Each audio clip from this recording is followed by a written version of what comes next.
अगर आप ज़हीन हैं तो दूसरे नंबर की रिडल आपके लिए चैलेंज है। रिडल को हल करने के लिए आप लोगों को 1 मिनट का टाइम दिया जाएगा और अगर आप 1 मिनट में हल नहीं कर पाए तो आप वीडियो को रोक भी सकते हैं। अगर तब भी आप हल नहीं कर सकते तो आपको हैंड भी दिया जाएगा जो आपको रिडल सॉल्व करने में मदद देगा। और अगर आप मेरे चैनल पर नए हैं तो मज़ीद वीडियो के लिए मेरे चैनल को सब्सक्राइब कर लीजिए। अगर आप उस रिडल का जवाब जानते हैं तो कमेंट सेक्शन में ज़रूर लिख लीजिएगा। एक लड़का है जिसका नाम इकराम है। उसने अपने लिए एक घर खरीदा। वो घर बड़ा फैंसी था, बहुत खूबसूरत और महंगा था। सब चीज़ें अच्छी तरह से सजाई गई थी। कमरे और किचन रूम सब कुछ अच्छी तरह से बनाए गए थे। इस घर का डिज़ाइन भी बहुत खूबसूरत था। घर का मेन दरवाज़ा बहुत ही खूबसूरत लकड़ी से बहुत ही मजबूत बनाया गया था और खिड़कियों में ऐसे शीशे लगे हुए थे जो कि सिर्फ अंदर से ही खोले जा सकते थे। इकराम बड़ा वहमी था। वो अपने घर को हमेशा ताला करके रख देता था और किसी चीज़ को भी ऐसे नहीं छोड़ देता था। तो इस खुशी में उसने अपने दोस्तों को पार्टी करने का फैसला किया और बाजार गया अपने दोस्तों के लिए पार्टी के लिए सामान ले आया। घर आके उसने अपने दोस्तों को कॉल किया और अपने घर बुलाया और जिन दोस्तों को उसने कॉल किया था उसके नाम ये हैं आयशा, आसिम, असद और सलमान। अभी पार्टी शुरू हुआ कि सलमान ने इकराम के साथ बदतमीजी शुरू कर दी। इकराम ने उसे खामोश करने की कोशिश की लेकिन उसने अपना रवैया ना बदला। कुछ ही देर में पार्टी खत्म हुई और सभी अपने अपने घर चले गए। अगली सुबह पुलिस ने कॉल रिसीव की कि इकराम को कत्ल कर दिया गया है। जब पुलिस वहां पहुंची तो सलमान और आयशा पहले से ही वहां मौजूद थी। तो पुलिस ने उनसे इन्वेस्टिगेशन करने का फैसला किया। पुलिस वाले ने पहले सलमान से पूछने का फैसला किया। सलमान ने कल होने वाले बहस के बारे में पुलिस को बताया और फिर कहा कि मैंने आयशा को फ़ोन किया कि मुझे इकराम से कल बहस पे माफ़ी मांगनी चाहिए। उसने कहा कि ठीक है। उसने कहा मैं भी आती ताकि आप आपस में दोबारा लड़ ना पड़े। आयशा ने कहा कि मैं आपसे 10 मिनट पहले पहुंच जाऊंगी। जब मैं आया तो आयशा की गाड़ी इकराम के घर के सामने खड़ी थी। इसका मतलब ये था कि वो मुझसे 10 मिनट पहले पहुंच चुकी है। जब मैं दरवाजे के पास पहुंचा तो दरवाज़ा अंदर से लॉक था। मैंने खिड़की से जाने का इरादा किया। जब मैं खिड़की के पास पहुंचा तो मैंने देखा कि इकराम खून में लथपथ है और मैंने छलांग लगाई और अंदर गया तो आयशा खून से चाकू साफ कर रही थी। इसका मतलब यह है कि असल में आयशा ने ही इसे कत्ल कर दिया है। उसके बाद पुलिस वाले ने आयशा से इन्वेस्टिगेशन करने का फैसला किया।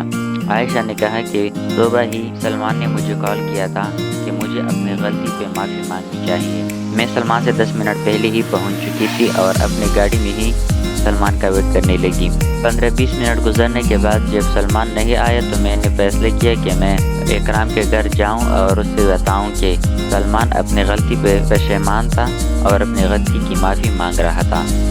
जैसे ही मैं दरवाजे के पास पहुंची तो मैंने देखा कि ये दरवाज़ा खुला है। मुझे बड़ी हैरत हुई क्योंकि इकराम अपने घर के दरवाजे को हमेशा लॉक रखता था क्योंकि वो बड़ा वहमी आदमी था। जब मैं अंदर गई तो मैंने इकराम का लाश देखा। खून में लथपथ था और एक कमरे से सलमान बाहर निकल आया, जिसके नतीजे में मैंने आपको कॉल की और आप लोग यहाँ पहुँच गए। पुलिस ने उस घर का पूरा जायज़ा लिया और जायज़ा लेने के बाद इन दोनों में से कातिल को गिरफ्तार किया। क्या आप बता सकते हैं कि इन दोनों में से कातिल कौन था और किस वजह से था?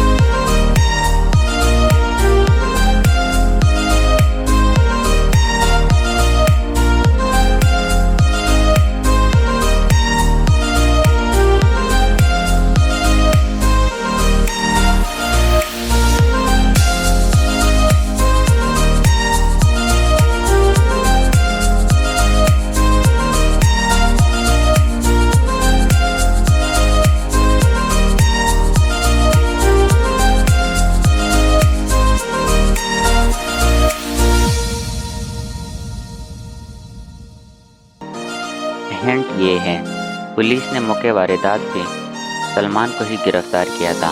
अब आपने सिर्फ ये बताना है कि उन्होंने सलमान को क्यों गिरफ्तार किया।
पुलिस ने सलमान को गिरफ्तार किया क्योंकि वीडियो की शुरू में बताया गया था कि खिड़की को सिर्फ अंदर से ही खोला जा सकता था, बाहर से नहीं, और सलमान ने पुलिस वालों से कहा था कि खिड़की से अंदर दाखिल हुआ था।